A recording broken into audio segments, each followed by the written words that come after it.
Today I'm going to make a key for this beautiful antique lock. The house was built in 1906 and I'm pretty sure this lock is original with the house. I'm thinking this may be an ancient Corbin Russwin because this is the plate that wrapped around the lock body. I did do some research into the Corbin Russwin history. This is from the corbinrusswin.com website. It is very interesting that their company was started in 1839. That's almost 200 years ago.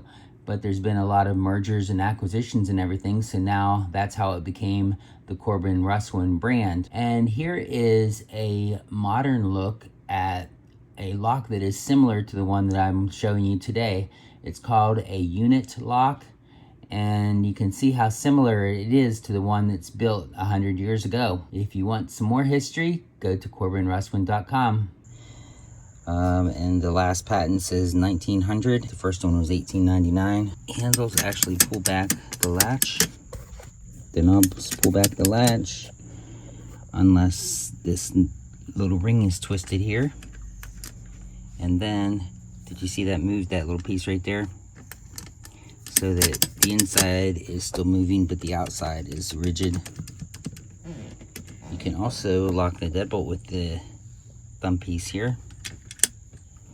Okay, so here is one of the screws that holds the knob together, I'm assuming.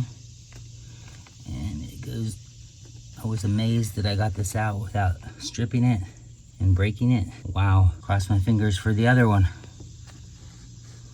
They are actually staked in. They staked it on each side to hold it in there. So it held it in there for over 100 years probably. So I made a scratch in here for the bottom of the keyway.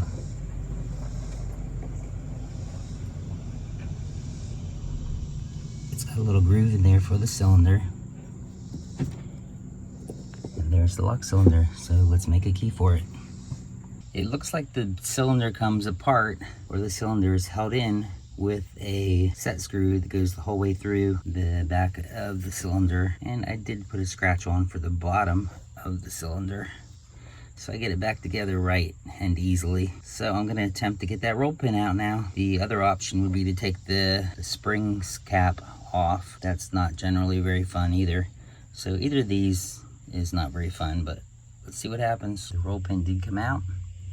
Lock cylinder ready to be shimmed open. And the tailpiece, you can see, is also round, and it was on there nice and tight. It's amazing how when things are made really well, machined perfectly, they'll come apart even after 100 years. The lock cylinder is shimmed open quite easily. I'm surprised it has 5 pins. I thought it was short enough that it would have only been 4. So I'm gonna be surprised also if it's the same spacing as a current Corbin Russwin, which I'm thinking that is what this lock evolved into. Who knows what company it was, if there was even a company that was making this masterpiece in the 1900s. So let me get the pins out, we'll take a look at them. So here are the pins. It uses a ball bearing in the bottom that rides on the key, and then the pin above it. So it's like a top pin. And then of course you have the top pin and spring above that, which is still inside the cylinder. Standard follower worked for the core, which was amazing too. So the ball bearing is 104 thousandths.